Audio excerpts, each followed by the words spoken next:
Duh sayang ngapunten saestu yen dereng saged nuruti apa karepmu, tapi aja sumelang ana dina liyane bakal tak upayake mbuh kepiye carane.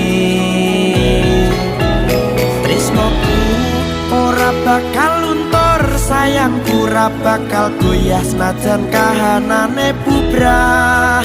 Aku bakal setia, ora mungkin mendua. Matur suwun sampun ana ngancani neng saben dina.